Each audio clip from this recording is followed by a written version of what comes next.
اللہ کی غلامی اور عبادت شمار کیا جاتا ہے، اور جب یہی وہ کام کھانے پینے کے نفسانی خواہشات کے اللہ کی تعلیمات کو چھوڑ کے کرتا ہے تو وہ حیوانوں سے بدتر ہے۔ اولئک کالانعام بل ھم اضل، وہ حیوانوں سے بدتر ہے۔ اور جب وہ یہ کام اللہ کی اطاعت اور اللہ کی تعلیمات کے مطابق کرتا ہے تو پھر علامہ اقبال رحمۃ اللہ نے جیسے فرمایا کہ فرشتوں سے بہتر ہے انسان بننا، مگر اس میں پڑتی ہے محنت زیادہ۔ جب انسان اللہ کی تعلیمات کے مطابق اپنی خواہشات پوری کرنے کے لیے نکاح کا راستہ اختیار کرتا ہے تو نبی کریم علیہ الصلوۃ والسلام نے فرمایا، ایک تو فرمایا نکاح من سنتی، یہ نکاح تو میری اپنی سنت ہے، میرا اپنا طرز زندگی ہے، اور ساتھ فرمایا کہ جتنا وقت شوہر اپنی بیوی کے پاس گزارتا ہے اللہ اس کے لیے نیکیاں درج کرتا ہے۔ صحابہ کرام نے حیران ہو کے عرض کیا ایاتی احدنا شہوتہ فتکتب له حسنہ، یہ عجیب بات آقا کہ ایک انسان اپنی خواہشات پوری کرنے کے لیے بیوی کے پاس جا رہا اور آپ فرما رہے ہیں کہ اس کو اللہ نیکیاں عطا کر رہا ہے۔ فرمایا اللہ کے بندو، جب وہ یہ کام اللہ کی تعلیمات کے مطابق کر رہا ہے، اللہ کی اطاعت کر کے کر رہا ہے، تو پھر یقیناً اللہ کی غلامی میں شمار کیا جاتا ہے۔ تو یقیناً نکاح ایک ایسا اللہ نے راستہ دیا ہے جو ہماری فطرت کے مطابق ہے، لیکن اللہ کی غلامی بھی ہے، اللہ کی اطاعت بھی ہے۔ مسلمان بھی نکاح کرتا ہے، مسلمان بھی شادی کرتا ہے، ایک غیر مسلم بھی شادی کرتا ہے، لیکن مسلمان اور دوسرے کے اندر یہ فرق ہوتا ہے، وہ زندگی کی روٹین سمجھ کر، زندگی کی ایک عادت سمجھ کے کرتا ہے، اور مسلمان نکاح کرتا ہے اللہ کی عبادت سمجھ کر، اللہ کی اطاعت سمجھ کر، اللہ کی غلامی سمجھ کر۔ اس لیے پھر وہاں نبی پاک صلی اللہ علیہ وسلم نے ہمیں تعلیمات دی ہیں۔ آپ نے اگر اپنی بیٹی کا رشتہ طے کرنا ہے، اپنی بہن کا رشتہ طے کرنا ہے، اپنے بیٹے کا رشتہ طے کرنا ہے تو کن بنیادوں پہ کرنا ہے؟ آپ فرماتے ہیں لا تنکح المرأۃ الا لاربع، لحسبها ولمالها ولجمالها ولدینها فاظفر بذات الدین۔ بچی کو جب تم منتخب کرتے اپنی بہو بنانے کے لیے تو کیا دیکھتے ہو؟ اس کا حسب و نسب، تم اس کا مال و دولت دیکھتے ہو کہ اچھے خاندان کی ہے، کھاتے پیتے گھرانے کی بیٹی ہے۔ تیسرا تم دیکھتے ہو اس کی شکل و صورت کیسی۔ چوتھا فرمایا کہ اس کا اخلاق دیکھتے ہو، اس کی دینداری دیکھتے ہو، اس کی پرہیزگاری دیکھتے ہو۔ فرمایا اگر زندگی میں کامیابی چاہتے ہو نا، کہ تمہاری آنے والی نسل کی تربیت اچھی ہو،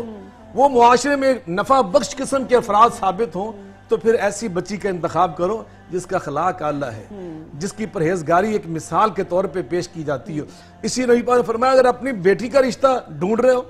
تو پھر کس بنیاد پہ ڈھونڈ رہے ہیں؟ فرمایا اذا آتاکم من ترضون دینہ وخلقہ فزوجوہ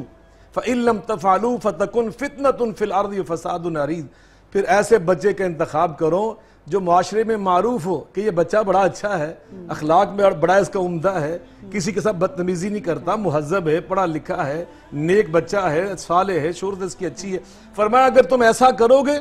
تو پھر معاشرے میں امن ہوگا، استقرار ہوگا، سوسائٹی میں استحکام ہوگا، تمہارے خاندانوں کے اندر امن و امان اور محبت کو فروغ ملے گا۔ اگر اس کی الٹ کرو گے تو پھر فتنے ہوں گے، فساد ہوں گے، لڑائیاں ہوں گی، جھگڑے ہوں گے۔ تو یقیناً ایک مسلمان کو اپنی بیٹی اور بیٹے کا رشتہ طے کرتے ہوئے ان چیزوں کو ملحوظ رکھنا اچھا، میں یہ بھی آپ سے پوچھوں گی کہ بچوں کی منشا جاننا کتنا ضروری ہے؟ اگر وہ انکاری ہو رہے ہیں تو کس حد تک وہ والدین کے اس فیصلے کے خلاف جا سکتے ہیں، اور کیا اس صورت میں پھر ان کو گناہ ملتا ہے؟ ماں باپ کا فیصلہ مان لینا چاہیے یا پھر ماں باپ کو اس چیز کو انڈرسٹینڈ کرنے کی ضرورت ہے کہ بچے جہاں پہ خواہش کا اظہار کر رہے ہیں، کیونکہ زندگی انہوں نے بسر کرنی ہے تو ان کی بھی خواہش کا احترام کرنا چاہیے؟ یہ میں آپ سے سوال رکھوں گی، لیکن اس سے پہلے میں باجوہ صاحب سے جاننا چاہوں گی کہ کس عمر میں شادی کے نکاح کے احکامات دیے گئے ہیں، اور اس کے اندر جو میں چیز خاص کر پوچھنا چاہوں گی کہ اگر لڑکا کم عمر ہے، کیونکہ ہمارے دین میں کہا گیا ہے کہ جلدی نکاح کر لو، اس کو دیر تک زیادہ عمر مت ہو، لیکن اگر لڑکا کماتا نہیں ہے تو اس صورت میں بھی کیا نکاح کرنے کی اجازت ہے، یا پھر جب تک وہ اپنے پیروں پر کھڑا نہیں ہو جاتا تب تک انتظار کرنا چاہیے؟ الحمدللہ العزیز الغفار والصلاة والسلام علی سید الابرار، اما بعد، اعوذ باللہ من الشیطان الرجیم، بسم اللہ الرحمن الرحیم۔ سب سے پہلے میں آپ کا شکریہ ادا کرتا ہوں، نیو ٹی وی کا شکریہ ادا کرتا ہوں جنہوں نے مجھے آج یہاں پر حاضر ہونے کی فضیلت سے، شرف سے نوازا، اور خاص طور پر شاہ صاحب کے ساتھ بیٹھنا ایک سعادت ہے۔ آپ نے بڑی خوبصورت بات، پہلا سوال جو تھا اس میں حضرت شاہ صاحب نے جس تفصیل کے ساتھ مقاصد نکاح اور خاص طور پر مقصد زندگی سمجھایا ہے، میں صرف ایک بات اس میں اضافہ تو نہیں میں کہہ سکتا، صرف اس کو آگے بڑھاتے ہوئے کہ یہ دین اتنا مکمل ہے، اتنا واضح ہے، اور یہ نکاح بھی اسی کا ایک حصہ ہے۔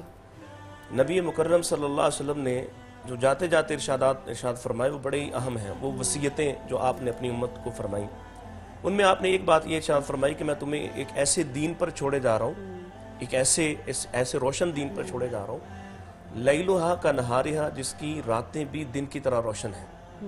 اور لا یزیغ عنہ الا ہالک، اس دین سے صرف وہ ہٹے گا جو ہلاک ہونے والا ہوگا، یعنی جو خود اپنے آپ کو اپنے ہاتھوں سے برباد کرنا چاہے گا وہ برباد ہو کر اب اس دین سے ہلاک ہوگا۔ دین اور ہر بات دین ہے، ہم سمجھتے ہیں کہ شاید دین کچھ عبادات کا نام ہے، جیسے حضرت شاہ صاحب نے بیوی کے پاس جانے کو اور اپنی ضرورت اور خواہش پوری کرنے کو بھی نبی مکرم علیہ السلام کے ارشاد سے جو ہے وہ فرمایا کہ یہ نیکی ہے۔ بلکہ مجھے ایک سوال یاد آتا ہے کہ صحابی نے سوال کیا، یا رسول اللہ صلی اللہ علیہ وسلم کیا بیوی کے پاس، ایک اور جگہ پہ فرمایا کیا بیوی کے پاس جانے سے بھی نیکی ملے گا؟ آپ نے فرمایا کیا تم جب غیر محل پہ یعنی بیوی کے علاوہ کسی کے پاس جاؤ تو گناہ ہوگا؟ ہاں گناہ تو ہوگا۔ آپ نے فرمایا جب کسی اور کے پاس جانے سے گناہ ہوگا تو اپنی بیوی کے پاس جانے سے ثواب ہوگا۔ اب یہاں خاص طور پر جو نکاح کی عمر کے حوالے سے اور نکاح کب کیا جانا چاہیے جو آپ کا سوال ہے براہ راست، دیکھیے مرد کو، لڑکے کو ذمہ دار قرار دیا، اس کا کوئی براہ راست ولی مقرر نہیں کیا کہ لڑکے کا نکاح ولی کے بغیر نہیں ہو سکتا، لڑکی کے لیے یہ ضرور فرمایا کہ اس کے ولی کے بغیر اس کا نکاح نہیں ہو سکتا۔ اب مرد خود ذمہ دار ہے اور اسے خود حکم دیا ہے کہ تم نکاح کرو، اس سے صاف پتہ ہی چلتا ہے کہ نکاح اس وقت بہتر ہے مرد کے لیے جب وہ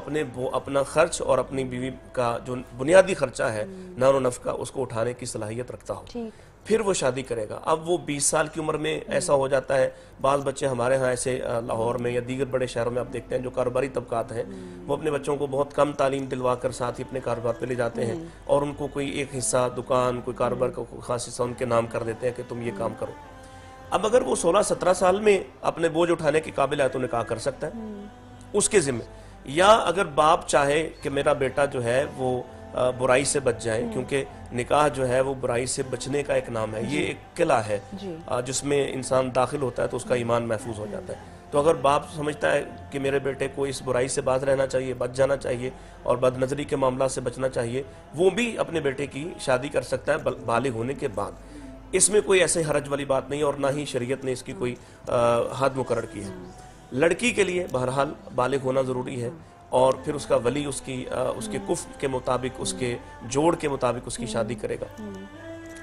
اور یہ جو ہم نے مشکل کیا نکاح کو اس بنیاد پر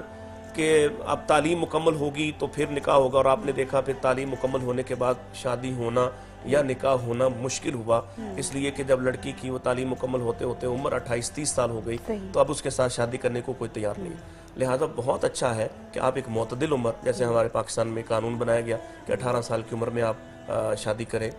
آپ جو قوانین اللہ کی طرف سے ہیں ان کو بھی ماننا چاہیے اور ان کو پہلے مقدم رکھنا چاہیے اور ان کے مخالف قوانین نہیں بننا چاہیے، لیکن یہاں چونکہ ایک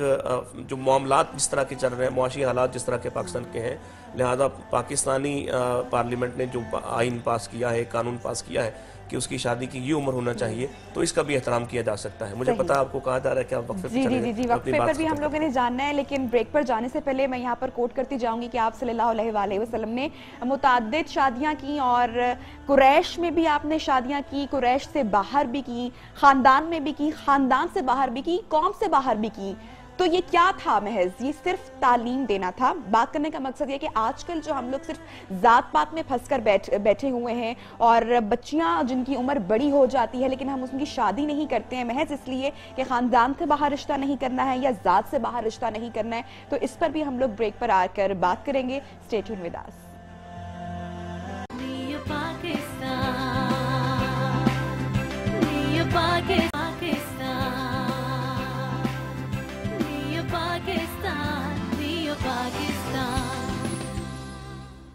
ویلکم بیک ناظرین۔ بریک پر جانے سے پہلے میں نے ضیاء صاحب کے لیے بھی ایک سوال چھوڑا تھا کہ والدین کو بچوں کی منشا جاننا کتنا ضروری ہے اور اگر دونوں میں سے کس کو کس کی خواہش کا احترام کرنا چاہیے، اور اس کے ساتھ ساتھ میں ایک اور سوال اٹیچ کروں گی کہ حق مہر کی کیا اہمیت ہے، اور وہ بھی اس کے اوپر اگر آپ تھوڑی سی روشنی ڈال دیں گے تو بہت بہتر ہو جائے گا۔ یقیناً جہاں تک تعلق ہے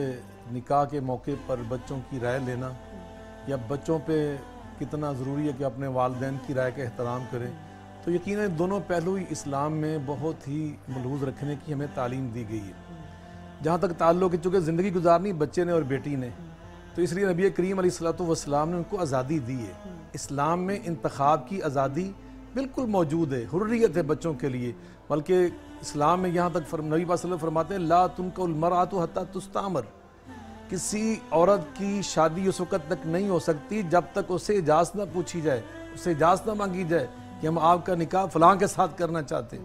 اور آپ فرماتے ہیں السیب احق بنفسها،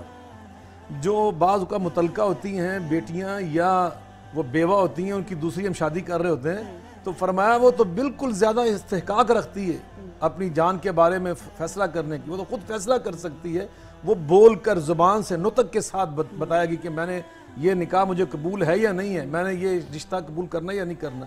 لیکن چونکہ جو کنواری بیٹیاں ہوتی ہیں فرمایا ان کے اندر حیا اور شرم ہوتی ہے، بعض کو بتانے سے وہ گریز کرتی ہیں، تو فرمایا وَرِضَاهَا سُكُوتُهَا، اگر وہ خاموش رہتی ہیں چپ رہتی ہیں تو فرمایا ان کی پھر خاموشی کو رضامندی پر محمول کیا جائے گا، لیکن پوچھا ضرور جائے گا اس سے بھی۔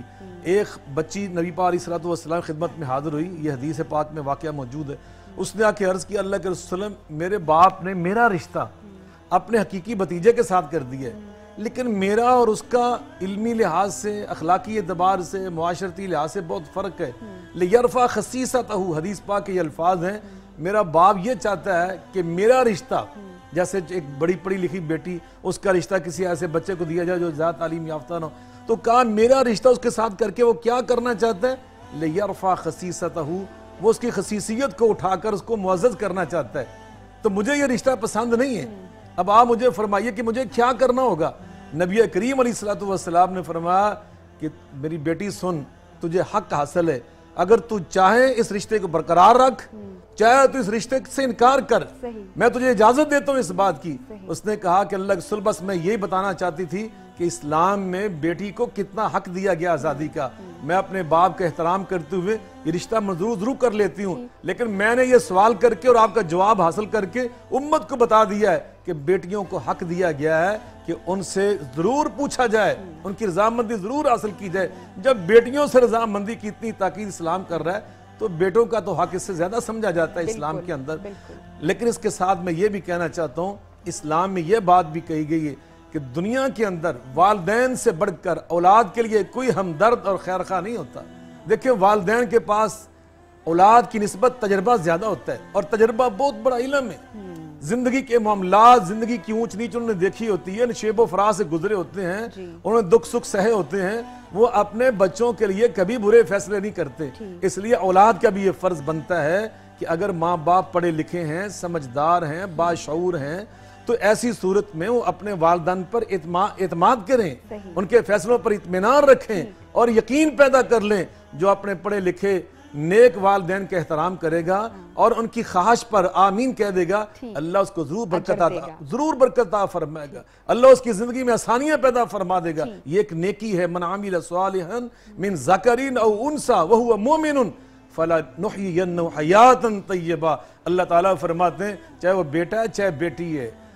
وہ ایمان والا اور اس نے نیکی کی، والدین کے احترام کیا، میں اللہ اس کو گارنٹی دیتا ہوں میں اس کی زندگی کو آسانیوں والی بنا دوں گا، خوشیوں والی بنا دوں گا۔ اس لیے والدین کی رائے کا بھی احترام کرنا چاہیے، ان کی عزت کو لے جا کر کچہریوں میں پامال کرنا یقیناً اسلام میں اس کی ذرا بھی گنجائش نہیں ہے اور نہ یہ مناسب ہے۔ آج جو آپ یہ کر رہے ہیں نا، یہ بیٹیاں اور بیٹے یاد رکھیں، آج جو یہ کر رہے ہیں یہ کل انہوں نے بھی اسی طرح بھگتنا ہوگا۔ هل جزاء الاحسان الا الاحسان، آج والدین کے ساتھ نیکیاں کرو گے کل تمہاری اولاد تمہارے ساتھ کرے گی، آج جو سلوک تم اپنی والدین سے کر رہے ہو کل تمہاری اولاد تمہارے ساتھ کرے گی۔ تو یقیناً یہ بھی ہمیں ملحوظ رکھنا، والدین کا بھی فرض ہے اور اولاد کا بھی فرض ہے۔ رہی بات ابھی آپ نے پوچھا حق مہر کی، حق مہر بہت ضروری ہے۔ وآتوا النساء صدقاتهن نحلة، اللہ قرآن میں حکم دے رہا ہے والامر للوجوب، اللہ کا جہاں امر آ جاتا ہے، آرڈر آ جاتا ہے، وہ چیز فرض ہو جاتی ہے۔ یہ چیز فرض ہے، آپ حق مہر ادا کریں۔ نبی پاک علیہ الصلوۃ والسلام کے پاس ایک صحابی آئی اللہ کے رسول، انہوں نے اپنا رشتہ پیش کیا، نبی پاک میں مختصر کرتا ہوں، ایک صحابی اٹھے، انہوں نے کہا اللہ کے رسول مجھے بھی شادی کی ضرورت ہے، اگر آپ پسند فرمائے تو میری اس کے ساتھ نسبت کر دیں، میرا رشتہ اس کے ساتھ کر دیں۔ آپ نے فرمایا ٹھیک ہے، لیکن تمہارے پاس کوئی حق مہر دینے کے لیے کوئی چیز ہے؟ وہ غریب صحابی تھا، اللہ رسول میرے پاس یہ ایک چادر ہے، جو میں نے زیب تن کر رکھی ہے. آقا فرماتے ہیں گھر جاؤ, جا کر تلاش کرو, فَلْتَمِسْ وَلَوْ خَاتَمٍ مِّنْ حَدِيدٍ, چاہے تم ایک لوہے کی انگوٹھی اٹھا کر لے آؤ, میں اسی کو حق مہر متعین کر دوں گا. وہ بیچارہ گیا, وہ بھی نہ مل سکا, واپس آ گیا اللہ کے رسول مجھے تو وہ بھی نہیں ملا. میرا آقا فرماتے ہیں حل مَعَكَ شَيْءٌ مِّنَ القرآن, کوئی قرآن کی صورتیں یاد ہیں؟ کہا جی فلاں فلاں. کہا جاؤ میں نے تمہارا نکاح اس حق مہر پہ کر دیا, اس کو وہ صورتیں یاد کروا دینا, جو محنت کرو گے وہی اس کا حق مہر ہوگا, لیکن حق مہر ادا کرنا یہ ضروری ہے, لازمی ہے. ٹھیک ہے, میرا سوال باجپا صاحب سے جو بہت ہی امپورٹنٹ کوسچن ہے, بیویاں اکثر اپنے کالز بھی آتی ہیں اور سوال مختلف جگہوں پر پوچھا اگر جاتا آپ ہے. اجازت دیں تو میں یہ جو حق مہر والا حصہ ہے جی اس پر کوئی کمنٹ کرنا چاہ رہا ہوں, چونکہ ہمارا واسطہ لوگوں سے پڑتا ہے, شاہ صاحب کا بھی میرا بھی. تو لوگ ہمارے ہاں دیکھا جاتا ہے کہ جب ویسے وہ اپنی شادی پہ جس طرح کا اس وقت ماحول چل رہا ہے, لاکھوں روپے لوگ کروڑوں روپے خرچ کر دیتے ہیں, لیکن جب حق مہر دینے کی باری ہے جو عورت کی عزت وقار کو بلند کرتا ہے اور بالکل بھی اس کی قیمت نہیں ہے, اور ہمارے ہاں اس کو قیمت سمجھا جاتا ہے, میں اس پہلو کی ضرور وضاحت کرنا چاہوں گا. کیونکہ اگر بیٹی کا باپ اچھا مہر جو ہے وہ رکھوانا چاہے تو اس کو ایک ناجائز مطالبہ سمجھا جاتا ہے اور اس کو قیمت سمجھا جاتا ہے بیٹی کی, جو بالکل بھی کوئی قیمت. بلکہ ہمارے ہاں علماء بھی, میں آپ کے وساطت سے ان تمام خطباء علماء سے جو نکاح کے وقت یہ کہتے ہیں کہ اتنے حق مہر کے عوض نکاح کیا جاتا ہے, یہ غلط بات ہے. اس لیے کہ کوئی عوض نہیں ہے, یہ تحفہ ہے, یہ پہلا تحفہ ہے جو عورت کو خوشی سے, جیسے حضرت شاہ صاحب نے قرآن مجید کی آیت کا حوالہ دیا وَآتُوا النِّسَاءَ صَدُقَاتِهِنَّ نِحْلًا, اور یہ نکاح خوشی کے سے بعد فوراً ادا کر دینا چاہیے, یہ خوشی سے ادا کرنا ہے. اب یہ طے کر لیں کہ اگر آپ وہ بڑا ہے, زیادہ ہے, آپ بعد میں لینا چاہتی ہیں, آپ وقت پہ لینا چاہتے ہیں, وہ آپ کے اندر یہ ایڈجسٹمنٹ ہو سکتی ہے. لیکن یہ کہنا کہ یہ اس کی قیمت ہے, یہ عوض ہے, یہ غلط بات ہے. ایک بات تو یہ. دوسرا, پھر خاص ایک موقع آتا ہے جس میں آ کے یہ کہا جاتا ہے کہ شرعی حق مہر مقرر کرتے ہیں. کوئی شرعی حق مہر نہیں ہے, بالکل یہ دو ٹوک سی بات ہے, یہ اتنا ہی شرعی ہے, کوئی شرعی. بلکہ حضرت عمر رضی اللہ تعالی نے غالباً 4000 دینار مقرر کر دیے, 4000 درہم مقرر کر دیے, اور کہا کہ نبی پاک علیہ السلام کے زمانے میں اتنا مقرر ہوتا تھا تو آج لوگ مالدار ہو گئے, غنیمت اتنی آئی, لوگوں میں تقسیم ہوا, جہاد کے ذریعے سے برکت سے اللہ تعالیٰ نے حکومت بہت بڑی کر دی, لوگ بہت مالدار ہو, بہت بڑا حق مہر شروع ہو گیا. تو انہوں نے پابندی لگا دی کہ 4000 درہم مقرر کیا جائے, کہ اس سے زیادہ نہیں. تو ایک عورت نے آپ کا دامن پکڑ کے بیچ چوراہے میں آپ سے پوچھا کہ جو اللہ ہمیں خزانے دینے کی بات کرتا ہے, آپ کون ہوتے ہیں کہ ہم سے وہ خزانے روکتے ہیں؟ تو وہ آپ فرماتے ہیں اللہ کی قسم مجھے ایک عورت نے ہلاک ہونے سے بچا لی ہے, ایک عورت مجھ سے زیادہ دین جانتی ہے. اس کا مطلب یہ ہے کہ ہمارے ہاں ایک رسم بد ہے کہ جب مہر کی باری آئے تو وہ شرعی ہونا چاہیے, باقی سب کچھ غیر شرعی تو چلتا ہے. اچھا, اب آپ فرمائیں. چونکہ وقت کی کمی ہے تو میں شارٹلی آنسر لینا چاہوں گی کہ جو خواتین بہت کنسرن ہے جس سوال کو لے کے کہ ان کی اجازت کے بغیر کیا مرد دوسری شادی کر سکتا ہے اگر بیوی کی اجازت نہ ہو؟ اگر تو آپ پوچھتے ہیں کہ شرعی اعتبار سے تو کوئی ایسی اجازت کی ضرورت ہے, نہ ہی اس کو پوچھنے کے لیے کوئی پابند کیا گیا ہے. یہ اس کا ذاتی حق ہے, جیسے بالکل عورت کے لیے جو ذاتی حقوق ہیں اس میں وہ اپنے شوہر کو پوچھنے کی پابند نہیں ہے, ایسے یہاں بھی اس کے لیے کوئی پابندی نہیں ہے. لیکن ہمارے ہاں ایک قانون بنا دیا کہ اس سے پوچھا جائے گا, اور یہ فطرے سے شاید ڈرتے ہوئے بنایا گیا ہے, جبکہ اللہ تعالیٰ کا جو قانون ہے اس میں لڑکے کے بھی وسائل اتنے نہیں ہیں اور وہ صرف اپنی خواہشات کے لیے اگر شادی کرنا چاہتا ہے یا پہلی بیگم سے تنگ ہے تو اس صورت میں بھی جائز ہے کیا؟ ایک تو یہ ہے کہ پہلی بیوی کو تانگی نہیں کرنا چاہیے, اس کا بھی حق ہے کہ اپنے شوہر کو راضی رکھے. دوسری بات یہ ہے کہ بیوی سے تنگ ہونے کی بنیاد پر دوسری شادی نہیں کرنی چاہیے. یہ میری رائے ہے کہ بیوی سے تنگ ہونے کی بنیاد پر, تو کیا مطلب ہے آپ دوسری شادی کریں گے, کیا خیال ہے وہ آپ کو تنگ نہیں کرے گی؟ ہو سکتا ہے دونوں آپ کو تنگ کرنا شروع کر دیں. تو یہ نظریہ ہی غلط ہے. ہاں, جو صحیح نظریہ ہے وہ یہ ہے کہ آپ اپنا ایمان بچانے کے لیے اور آپ کی ذاتی ضرورت اور خواہش ہے, اور دوسری بات ہے تزوج الودود الولود, کہ آپ اولاد صالحہ کے لیے, زیادہ اولاد کے لیے نبی پاک نے فرمایا کہ تم ایسی عورتوں سے شادی کرو جو زیادہ بچے جننے والی ہوں. فَإِنِّي مُكَاثِرٌ بِكُمُ الْأُمَمَ, کہ کل قیامت کے دن میں اپنی امت کی کثرت کی بنا پر خوشی محسوس کروں گا. تو اگر آپ اس نیت سے نکاح کرتے ہیں تو یہ درست ہے. جس طرح آپ صلی اللہ علیہ وآلہ وسلم نے صرف جو ان کی کواری بیگمات تھی ان میں صرف حضرت عائشہ رضی اللہ عنہ کا نام آتا ہے, باقی تمام جو تھی وہ کوئی بیوہ تھی, کوئی کسی نہ کسی کے ساتھ تو اس حوالے سے پھر کیا ہمارا دین کہتا ہے، کیونکہ اتنی کھلی مثال سامنے موجود ہے؟ دیکھیں یہ پہلو تو آپ نے بہت ہی شاندار پوچھا، اب آپ وقت کی بھی شکایت کر رہی ہیں. یہ پہلو اتنا بڑا ہے آج کے معاشرے میں کہ آپ دیکھیں صحابہ کرام رضوان اللہ تعالیٰ علیہم اجمعین کے سامنے اگر کوئی عورت بیوہ ہوتی ہے تو انتظار کیا جاتا کہ اس کی عدت کب ختم ہوگی، اور اس دوران اس کو پیغام نکاح چلا جاتا. اور کوئی شخص مطلب آپ ہمارے سامنے صورتحال مثالیں موجود ہیں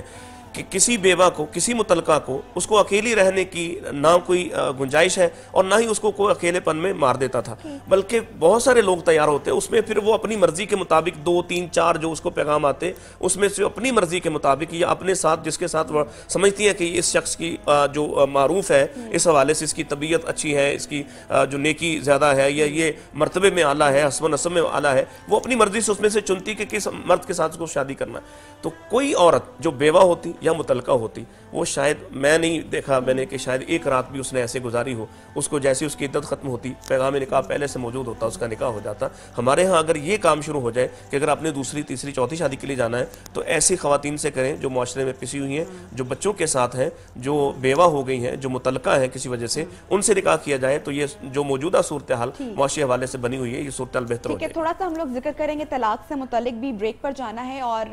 آپ صلی اللہ علیہ وسلم نے فرمایا کہ اللہ تعالیٰ کو اگر حلال چیزوں میں جو چیز سب سے زیادہ ناپسند ہے تو وہ ہے کسی کو ناجائز طلاق ہونا، اور اللہ تعالیٰ سب سے زیادہ اس وقت ان پر غضب طاری ہو جاتا ہے اور جو عرش ہے وہ بھی کانپ اٹھتا ہے. اس پر بات کریں گے. اسٹے ٹیون ود اس.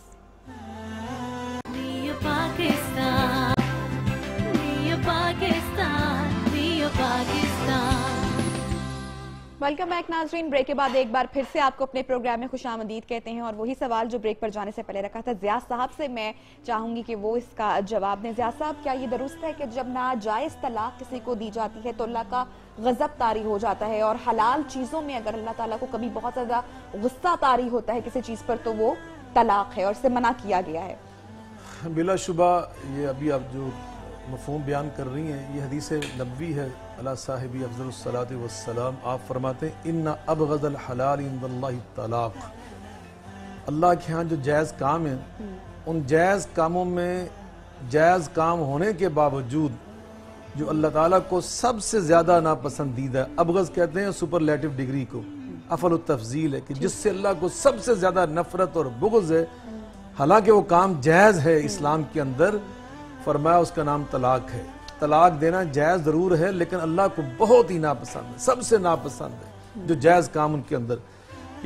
اس کا اصل میں طلاق ہوتی کیا ہے؟ طلاق ہوتی ہے محبت کی رسی کو کاٹنے کی ایک چیز کا نام ہے کہ ایک رشتہ بندھا ہوا ہے، عقد النکاح خامد اور بیوی کے درمیان، اور صرف یہ 2 افراد کے درمیان بندھن نہیں ہوتا. آپ دیکھیں اس میں ہماری اولاد ہوتی ہے، ان کا مستقبل ہوتا ہے، اور نسل نوع انسانی جو ہے اس کی بقا، ان کی تربیت اور آئندہ معاشرے کے اندر ان کے وجود کے جو اثرات ہیں، اچھی تربیت کے اچھے اثرات ہیں، بری تربیت اگر آوارہ ہو گئے، ماں باپ سر پہ نہ ہوا، وہ گھر ٹوٹ گیا تو اس کے جو کیا اثرات ہوتے ہیں. تو اس لیے فرمایا کہ یہ سب سے ناپسند ہے. پھر اولاد ہی صرف نہیں ہے، سسرال ہیں ہمارے دونوں طرف کے، بچی کے سسرال بھی ہیں، بچے کے سسرال بھی ہیں. جب آپس میں طلاقیں ہوتی ہیں تو پھر بعض اوقات یہ لڑائی تک بات چلی جاتی ہے، قتل و غارت تک بات چلی جاتی ہے، جیلیں اور کچہریاں بھگتنا پڑتی ہیں. تو چونکہ ایک لمبا سلسلہ ہے انتشار کا، فتنہ و فساد کا، اس لیے اللہ تعالیٰ نے ہمیں یہاں پر یہ رہنمائی فرمائی ہے کہ بحیثیت انسان خامد بیوی کے درمیان جہاں محبت ہے وہاں پہ گلے شکوے بھی آ سکتے ہیں. تو اس لیے فرمایا ہن لباس لکم وانتم لباس لہن، کہ تم ان کا لباس ہو، وہ تمہارا لباس ہے. اب لباس جو ہوتا ہے ہمیشہ یہ استری شدہ نہیں ہوتا، ہمیشہ یہ صاف ستھرا نہیں ہوتا، یہ میلا بھی ہو جاتا ہے، گرد و غبار بھی اس پہ آ جاتی ہے، سلوٹیں بھی پڑ جاتی ہیں. تو ہم کیا کرتے ہیں؟ لباس کو اتار کے پھینک دیتے ہیں؟ نہیں، ہم اس میلے کچیلے لباس کو دھوتے ہیں صابن کے ساتھ، سرف کے ساتھ، جیسے بھی ہوا، پھر استری کرتے ہیں، پھر اس کو سنوارتے ہیں، چمکاتے ہیں. تو یہ اللہ تعالیٰ نے گویا ہمیں تعلیم دی ہے کہ اگر کوئی وہاں گلے شکوے پیدا ہو گئے آپ ان کو ختم کریں، اخلاق کی زبان سے، مٹھاس کی زبان سے، اس کے اوپر وہ سلوٹیں جو آگئی ہیں ختم کر دیں اس کو. تو یہ بات کی. اور قرآن میں اللہ فرماتے ہیں بعض اوقات یہ چیزیں کارگر نہیں ہوتی، میٹھی زبان کارگر نہیں ہوتی. فرمایا واللاتی تخافون نشوزہن فعظوہن وہجروہن فی المضاجع. تو فرمایا پھر ان کو واضح نصیحت کرو، سمجھاؤ ان کو کہ دیکھ اللہ کی بندی، یہ ہماری اولاد ہے. اور صرف یہ خامد کے فرض نہیں ہوتا، جو خامد کے والدین ان کا فرض ہے، بہن بھائی ان کا فرض ہے، جو بچی کے والدین ان کا فرض ہے، عزیز و قارب ہے، بہن بھائی ان کا، سب سے فرمایا جا رہا ہے کہ پھر تم اس کو سمجھاؤ. اور فرمایا کہ پھر وہ سمجھتی نہیں ہے تو فرمایا وَضْرِبُوهُنَّ، اس کو تھوڑا بہت مارا بھی جا سکتا ہے. اور یہاں مارنے سے مراد صرف شوہر نے نہیں مارنا، بیٹی کا باپ بھی تو مار سکتا ہے نا، اپنی بیٹی کو سمجھا سکتا ہے، وہ اس کو ذرا سختی سے کہہ سکتا ہے بیٹا ایسا نہیں کرنا. حضرت عائشہ رضی اللہ عنہا ہماری ماں ہیں، حضرت حفصہ ام المؤمنین ہماری ماں ہیں. ایک دفعہ گھر میں کوئی گلا شکوہ ہوا ان کا آپس میں امہات المؤمنین کا، ازواج مطہرات کا، ان کو پتا چلا کہ نبی پاک صلی اللہ علیہ وسلم کے گھر میں آپس میں گلے شکوے پیدا ہوئے. سبحان اللہ، اللہ نے یہ سنت بھی ہمارے سامنے رکھنی تھی کہ گھروں کو تم نے کیسے سنبھالنا ہے. تو جناب صدیق اکبر نے آ کر اپنی بیٹی حضرت عائشہ جو ہماری ماں ہیں، حضرت عمر اپنی بیٹی کے گھر آئے جو ہماری ماں حفصہ ہے، آ کر سختی سے ان کو سمجھایا. میں یہ لفظ ادب سے کہہ رہا ہوں، سختی سے سمجھایا کہ تمہیں خیال کرنا چاہیے، نبی پاک صلی اللہ علیہ وسلم پریشان ہوتے ہیں تمہارے ان اختلافات کی بنا پر. تو یہاں سے معلوم ہوا کہ باپ، تو اس لیے فرمایا کہ اگر پھر وہ باز نہیں آتی تو پھر خامد سے فرمایا کچھ دیر کے لیے اس کے بیڈ روم سے الگ ہو جو، تاکہ ذرا بیوی کے لیے اس سے بڑا اور کیا ہوتا ہے کہ خامد اس سے ناراض ہو کر کچھ دیر کے لیے منہ پھیر لے. یہ بہت بڑی سزا ہوتی ہے ایک سمجھدار بیوی کے لیے. تو فرمایا اگر وہ ان چیزوں کے بعد سمجھ جائیں اور سنبھل جائیں، اپنے آپ کو سنبھال لیں، فرمایا پھر وَلَا تَبْغُوا عَلَيْهِنَّ سَبِيلًا، پھر کوئی ان کے لیے سختی کرنے کے، تنگ کرنے کے، پریشان کرنے کے راستے مت ڈھونڈو. یاد رکھو ان اللہ کان علیٰ کبیرہ، اگر آج تمہیں ان کے اوپر کوئی فوقیت ہے تو اللہ تو تم پر بہت زیادہ بڑا ہے. اللہ تعالیٰ کے جو اختیارات ہیں وہ تمہارے اختیارات سے بہت بڑے، جو بیوی کے اوپر تمہیں اللہ نے دے رکھے ہیں. تو اللہ سے ڈرو بیویوں کے معاملات میں. تو بیویوں کے ساتھ سچی بات نہیں پانے تو یہ فرمایا استوصوا بالنساء خیرا. نبی پاک صلی اللہ علیہ وسلم نے آخری خطبہ میں، آخری لمحات جو آپ کے تھے اس وقت بھی فرمایا کہ بیویوں کے ساتھ فرمایا خیرکم لأہلہ وانا خیرکم لأہلی. فرمایا تم میں سے بہترین انسان وہ ہوتا ہے جس کا اخلاق اپنی بیوی کے لیے اچھا ہو. فرمایا یاد رکھو تم سب میں سے اپنی بیویوں کے لیے سب سے زیادہ اچھا اخلاق میرا ہے. تو نبی کریم علیہ السلام نے ہمیں یہ تعلیم دی ہے کہ طلاق سے بچنا چاہیے حد الوسع، آخری دم تک. فرمایا وَالصُّلُحُ خَيْرٌ فَبَعْثُوا حَكَمًا مِّنْ أَهْلِهِ وَحَكَمًا مِّنْ أَهْلِهَا. اگر آخری نوبت آ جائے پھر بھی ایک بیوی کی طرف سے اس کا ثالث متعین کیا جائے، اس کے خاندان میں سے ایک شوہر کی طرف سے اس کے خاندان میں سے چنا جائے، وہ جائیں اور جا کر ان کی صلح کروائیں. صلح کے فرمایا ان کے آپس میں صلح کروا دو. صلح کے اندر خیر ہے، صلح کے اندر بھلائی ہے. لیکن اگر تم یہ سمجھتے ہو کہ یہ اب کٹھے نہیں رہ سکتے، پوری دیانتداری سے یہ بات سمجھ آ جائے کہ یہ نہیں کٹھے چل سکتے، تو یہ آخری بات ہے. چونکہ اسلام دین فطرت ہے، جیسے ہم نے پہلے کہا، باجوہ صاحب نے بھی فرمایا تھا کہ دین فطرت ہے. تو یہ فطرت کے اندر ہوتا ہے جب آخری انتہا ہو جائے تو پھر راستے جدا کیے جائیں. چونکہ بعض مذاہب کے اندر فطرت کے مطابق یہ تعلیم نہیں ہے، وہاں تو جو ایک دفعہ بندھن باندھ دیا گیا بس جیئیں مریں جیسے کیسے بھی، اب آپ نے ہمیشہ ہی ساتھ رہنا ہے. لیکن اسلام چونکہ دین فطرت تھا تو اسلام نے یہ گنجائش پہ رکھ دی کہ اگر آخری ساری کوششوں کے باوجود کوئی صورتحال درست نہیں ہوتی تو پھر الگ الگ کر دیا جائے. بڑے دکھ کی بات ہے، آئے روز ہم لوگ اس طرح کی نیوز بھی دیکھتے ہیں کہ طلاق کی جو وجوہات ہیں ان میں ایک تو جہیز کی ڈیمانڈ بہت زیادہ آ جاتی ہے، پھر دوسرا اگر بیٹیاں پیدا ہو رہی ہیں، بیٹا اگر عورت نہیں دے سکی اپنے شوہر کو یا سسرال والوں کو، تو ہم لوگوں نے بہت دیکھا کہ اس صورت میں بھی طلاق تو دور کی بات بلکہ مار دیتے ہیں گھروں کے اندر اور لاشیں بھی تک نہیں ملتی ہیں اور اس کے بعد جا کے پتہ چلتا ہے. اور نبیہ اس کے علاوہ سب سے زیادہ جو میں نے آج کل دیکھا ہے جو طلاق کی ریشو ہمارے یہاں بہت زیادہ بڑھ بھی گئی ہے، اس کی وجوہات ایک یہ بھی ہیں کہ چونکہ جوائنٹ فیملی میں جو بچیاں جاتی ہیں بیاہ کے یا رہتی ہیں تو اس میں شوہر سے زیادہ اس کی کوارڈینیشن ہو رہی ہوتی ہے نندوں سے یا ساس سے، اور طلاق لڑکے کی دینے کی وجہ یہ ہوتی ہے کہ بھئی اس کی میری ماں سے نہیں بن رہی، میری فیملی سے نہیں بن رہی. تو اس بارے میں ضرور مولانا صاحب سے پوچھوں گی. اسپیشلی میں نے ایسے کیسز دیکھے جس میں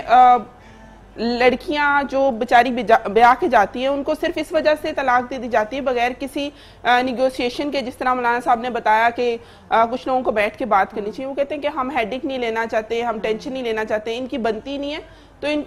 ان کے راستے الگ کرنے. تو اس بارے میں مولانا صاحب سے ضرور پوچھوں گی. لیکن ریسیپی میں شیئر کروں گی. اور بریڈ پاکٹس میں نے بنائی ہیں آج، اس کے لیے بریڈ کے سلائسز آپ نے لینے ہیں اور بریڈ کو جو ہے اس طرح سرکلز میں نے نبیہ کاٹ لیا تھا،